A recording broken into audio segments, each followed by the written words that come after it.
Espace TV, le 22h.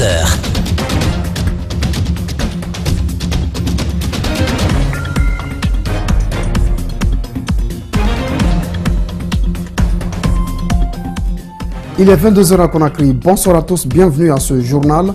Tout de suite les titres.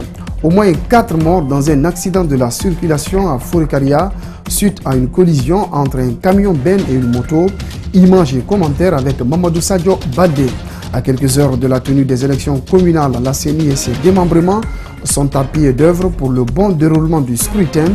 Dans les CECI, l'heure est à l'acheminement du matériel électoral et la reconnaissance des bureaux de vote. Reportage à suivre avec Mariam Fodé Camara. En visite officielle au Sénégal, le président français Emmanuel Macron promet une enveloppe de 200 millions d'euros pour le partenariat mondial pour l'éducation. Bienvenue à tous. La route continue de faire des victimes. Dernier cas en date, un grave accident de la circulation survenu ce vendredi à Fourekaria qui a coûté la vie à 4 personnes. Un camion Ben est entré en collision avec une moto surchargée dans un virage d'un petit village situé dans la localité de Fourekaria. Les images d'Aliouba sont commentées par Mamadou Sadio Baldé. Attention, certaines images sont sensibles et peuvent choquer. Un choc entre une moto et un camion, le résultat ne peut donner que cette image effroyable. Et quand le conducteur d'un engin aussi lourd heurte une moto, la chance de survie des occupants est minime. Les 3 sont non seulement morts, mais ils ont été aussi calcinés. Sur ces images, les agents de sécurité tentent d'en savoir un peu plus et voici les premiers éléments disponibles. Le camion Ben venait de Manfrein pour se rendre vers Fourekaria et s'est heurté avec le motard, contre le motard qui avait à bord 3 occupants. Donc les 3 occupants, après le choc, la moto a pris feu et les usagers de la moto sont tous calcinés, ont été brûlés. Et ceux de la camion, du camion. Et le chauffeur, il a continué sa mésaventure jusqu'à aller heurter un manguier d'où il a eu la mort. Il a trouvé la mort. Un virage, un excès de vitesse précipité par un destin tragique. Les 4 personnes n'auront même pas le temps de s'expliquer. La gendarmerie fera pour elles. L'accident est dû à l'excès de vitesse dans un virage qui est dû à l'imprudence de la part du chauffeur de camion pour le moment. Selon une femme témoin du drame, les 3 jeunes venaient de la Sierra Leone et n'étaient pas concernés par les équipes de campagne. Les Guinéens se rendront aux urnes ce dimanche au compte des élections communales. À quelques heures du scrutin, la CENI et ses démembrements sont sur pied d'œuvre pour le bon déroulement des élections. Dans les CECI, l'heure est à l'acheminement du matériel électoral dans les différents bureaux de vote et la reconnaissance des lieux. Mariam Fodé Camara et Abdoulaye Camara ont fait un tour dans certains quartiers CECI. Voici leur reportage. Les derniers réglages au compte du scrutin du 4 février portent sur la distribution du matériel électoral. Dans la commune de Matoto, nombreux sont les présidents du conseil de quartier qui ont déjà reçu leur matériel. Le président de la commission électorale communale indépendante et son équipe mettent les bouchées doubles pour acheminer le reste du matériel dans les 959 bureaux de vote. Le président du conseil de quartier de Simbaya 2 rassure que le compte est bon. Il fait le point sur le matériel reçu. Mon quartier a reçu tout le matériel, à commencer par les urnes, les kits, l'isoloir, on a tout reçu. Il prend le devant avec les différents membres des bureaux de vote de son quartier pour éviter tout retard dans le processus. Tous ceux qui se sont présentés à moi pour dire qu'ils doivent voter dans mon quartier, je dis bon, c'est très bien. Avisez tous vos collègues pour que nous puissions venir causer comment le déroulement doit s'effectuer. Surtout les retardataires, je n'accepte pas. Dans la commune de Kaloum, les 34 centres de vote sont répartis entre les 11 quartiers de la ville, le tout pour 133 bureaux de vote, dont 10 sur les îles. Les difficultés dans l'acheminement du matériel sont enregistrées par le président de la CECI qui est sur pied. Il rassure. Nous avons des difficultés par rapport à l'acheminement de certains matériels, parce que les premiers matériels électoraux qui sont là sont déjà acheminés. Les secondes qui sont venues ce matin, à savoir les différentes palettes pour les différents bureaux de vote sont là. Et les différents commissaires affectés dans les différents quartiers sont en train de les recevoir. Les procès-verbaux et les bulletins de vote seraient désormais entre les mains des présidents des CECI, des CEPI et des CESPI. Leur transmission aux différents centres de vote est prévue très tôt le matin, avant l'ouverture des bureaux de vote. La campagne pour les élections locales a été clôturée ce vendredi. Elle s'est déroulée sans incident majeur. L'INIDH salue ce caractère pacifique et tire le chapeau aux acteurs politiques qui ont tenu des discours responsables. Tout au long de cette campagne, l'institution nationale indépendante des droits de l'homme invite le peuple de Guinée à voter dans le calme. Mamadou Kalisso, Aboubakar Din Kamara. De par le passé, la Guinée a connu des campagnes électorales émaillées de violence, destruction des biens publics et privés, voire même des pertes en vie humaine. Mais cette fois-ci, la campagne s'est déroulée sans incident majeur. Les leaders politiques ont tenu des discours responsables. Donc, un pas vers la consolidation de la démocratie, selon le président de l'INIDH. Nous avons eu les campagnes les plus apaisées de toute l'histoire récente de notre jeune démocratie. Ça, c'est très encourageant. Ça veut dire que nous évoluons en progressant. Durant cette campagne, les leaders politiques sont descendus sur le terrain pour épauler leurs candidats. Pour certains observateurs, cela dénote du manque de programme de société des candidats. Pour d'autres, c'est une stratégie politique. De toutes les façons, le président de l'institution nationale indépendante des droits de l'homme a son opinion. Que le leader vienne dire aux populations, celui-là c'est moi qui vous invite à le choisir. Ce qui signifie que le leader lui-même est co-responsable de la gestion que celui-là va mener à la base. Donc c'est très important. Et quand celui-là ne fera pas bien, les populations auront le droit de tenir le premier responsable politique comme étant responsable de la malgouvernance dont ce dernier se rendra coupable. Donc, à mon avis, ce n'est pas mauvais, c'est même bien parce que ça situe clairement les responsabilités. L'INIDH appelle les uns et les autres à accomplir calmement ce dimanche leur devoir civique. Nous ne voulons aucune violence, nous voulons que ces élections s'achèvent dans la paix, dans la fraternité.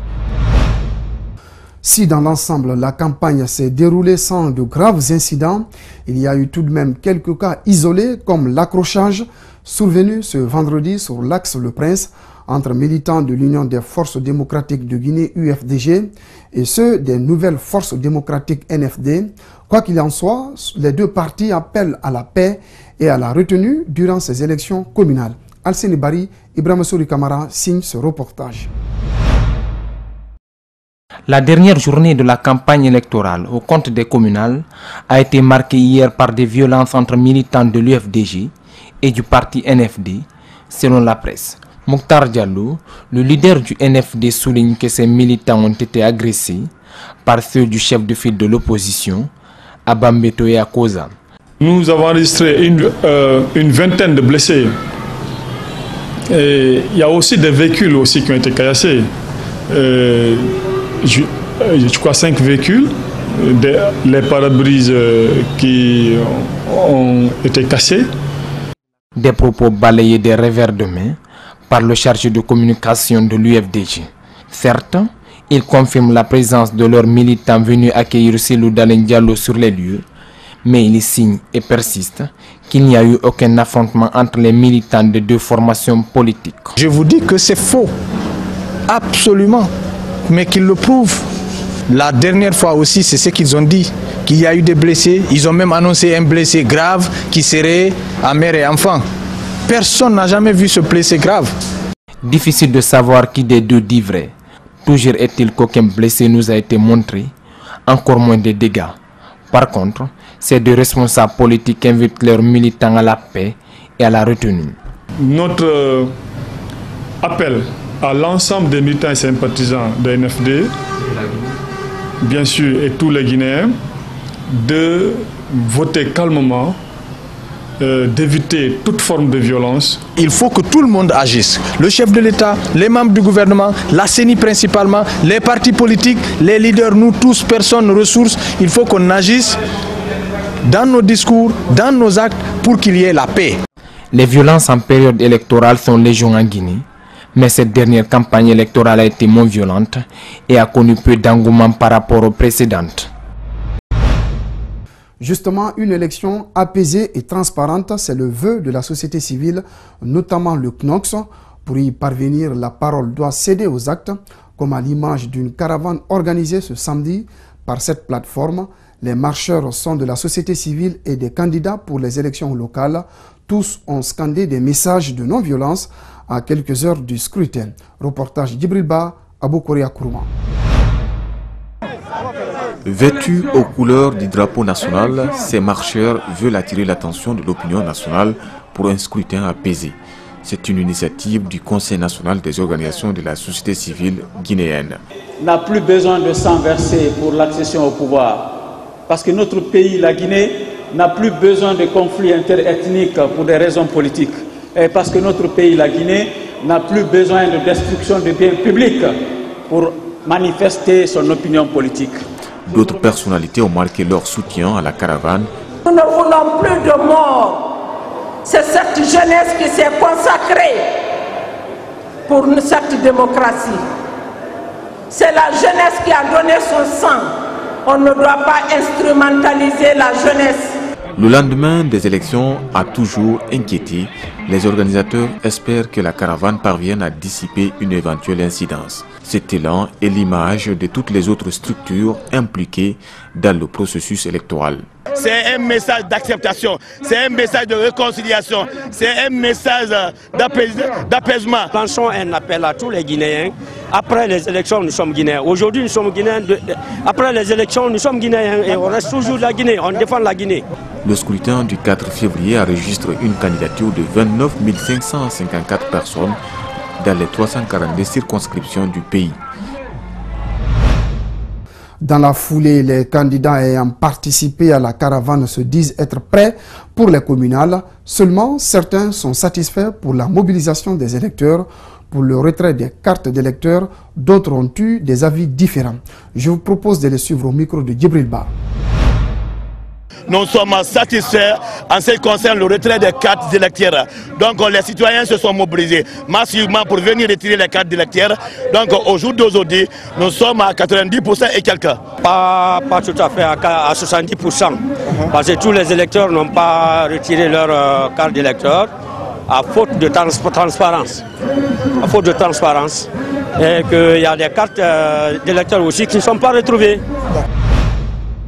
L'appel des uns et des autres pour des élections libres, transparentes et apaisées semble être ignoré par certains sous-préfets, notamment celui de Kolabouni, une localité située dans la préfecture de Boké. Le sous-préfet est accusé par les militants de l'UFR d'avoir les spécimens précochés à son domicile. Une information qui a irrité de nombreux militants sur place qui sont massivement sortis dans la nuit du jeudi pour exprimer leur mécontentement face à cette tentative de fraude. Mohamed Valek Touré, Lamine Silla, explication.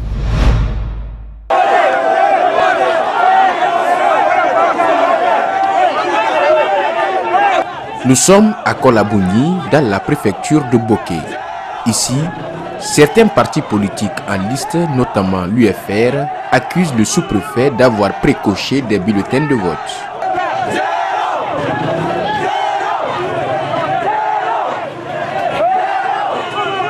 Ils ont envoyé les bulletins, dont ils ont coché pour LPZ Arc-en-Ciel, vous comprenez? Et les procès-verbaux remplis définitivement. Donc c'est dans le district de Tassibon, nous avons pu saisir un procès-verbaux qui est rempli, qui est bourré de fraude.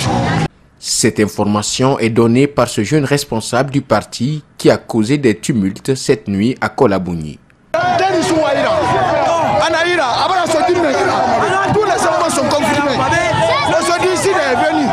Les jeunes révoltés menacent de brûler le sous-préfet vif.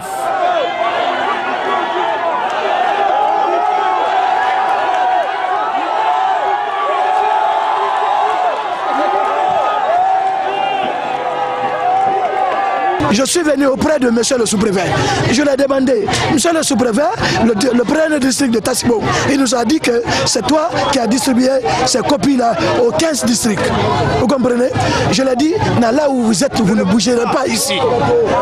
L'intervention des forces de l'ordre sur les lieux a pu calmer les ardeurs et éviter le pire. Après moult tentatives au commissariat, les agents de force de l'ordre n'ont pas permis aux journalistes de voir les spécimens qui auraient été précochés par le sous-préfet. Une nouvelle qui a agité les esprits des militants après une forte mobilisation à la place des martyrs de Boké. Restons à Boké où le candidat du RPG Arc-en-Ciel à la conquête de la mairie a bouclé sa campagne ce vendredi dans la commune urbaine. L'honorable Mamadou Tawel Kamara a été ovationné par les militants et sympathisants venus des 15 quartiers de Boké. Fodé Omar Kamara, Salif Lifo Sissé. Cette dernière journée des campagnes pour les élections communales et communautaires dans la commune urbaine de Boké a été une véritable démonstration pour le RPG Arc-en-Ciel. Tout a commencé à Denken, une localité située à 9 km du centre-ville. De là, le cortège de Mamadou Tawel Kamara a fait le tour de certains quartiers avant de rallier la place des martyrs. Ici, l'engouement est de taille. Je suis là en tant que président des ressortissants de Kakandé. Et donc, à ce titre, avec tout ce que je viens de voir, c'est pour moi un sentiment de fierté de voir cette population de Kakandé se mobiliser autour des idées du professeur Alpha Condé. Donc vous comprendrez avec moi que c'est un sentiment de joie qui m'anime aujourd'hui.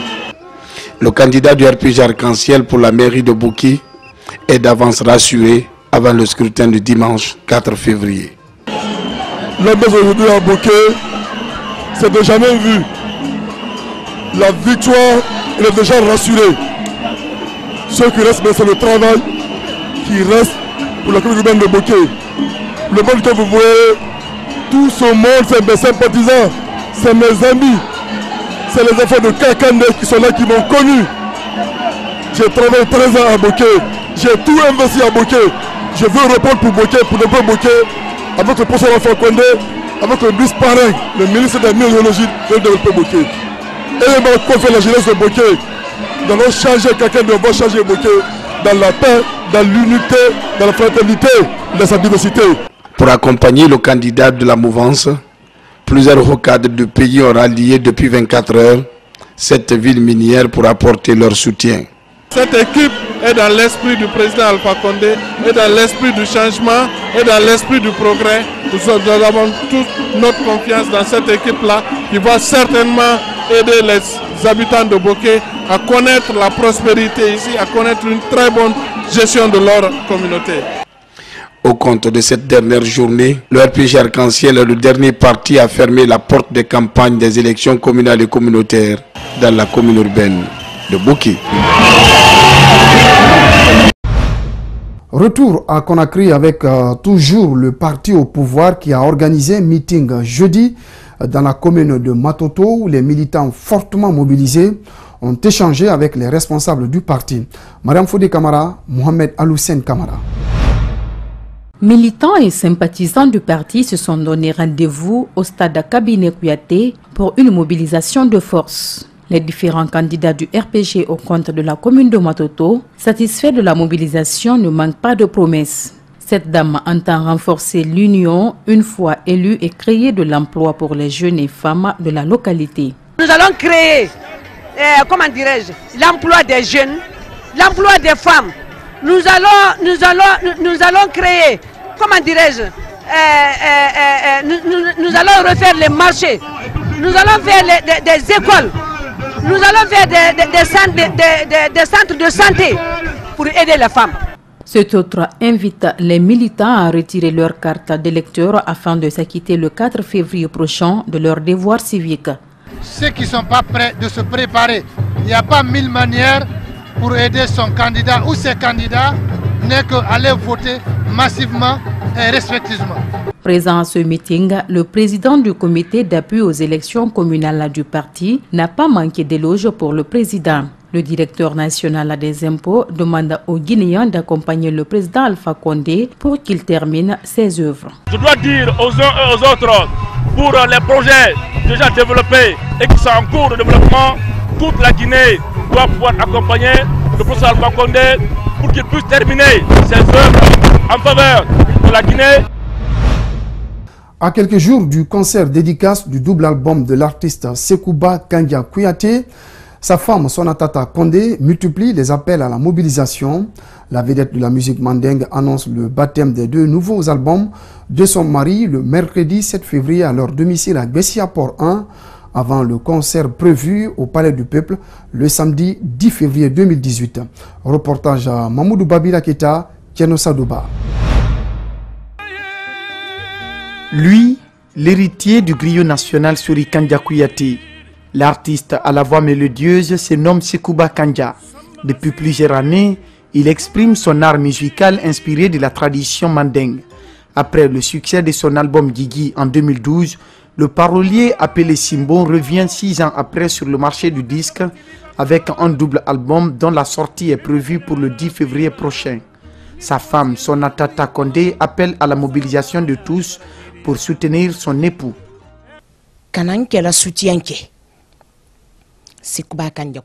Je suis venu soutenir mon mari à l'occasion de la sortie de son nouvel album. Nous ferons le baptême de l'album le 7 février à Bessia Port. Le 10, c'est la dédicace au Palais du Peuple. Donc, nous invitons tous les Guinéens, les Africains, notamment les femmes sans lesquelles rien ne peut se faire. Tout la Guinée Moussolo, parce que Moussolo a été fait sur Amandi. La fille de Fadama, appelée Simbon Tata, soutient que son époux a par ses 2 albums exprimé son talent d'artiste à travers des chansons qui procurent plus que de la sensation. Pour la cérémonie de baptême prévue le 7 février avant la sortie officielle, Sonatata promet de sortir de l'ordinaire. Dans ses albums, Simbon a très bien travaillé. Il a exprimé vraiment son talent. C'est pourquoi j'invite tout le monde à aller m'aider pour sa dédicace. La conceptrice de l'album Innocent appelle ses fans et ceux de son mari à être des témoins oculaires de nouvelles attitudes de complicité entre elle et son époux. La fille de Feu Sonadjeli fait une invite particulière aux femmes de Guinée. La Guinée, je vous invite. C'est Sonatata, votre innocente. Les femmes de Guinée, je sais que vous êtes fidèles. Donc, je vous invite toutes le 10 février au Palais du Peuple. Le 10 février, à Nyonyombe Palais là. Merci aux téléspectateurs qui nous suivent à Kindia grâce à Espace TV. Ce journal est à revoir sur notre site espacetvguinée.info. À toutes et à tous, excellente soirée en compagnie de nos programmes.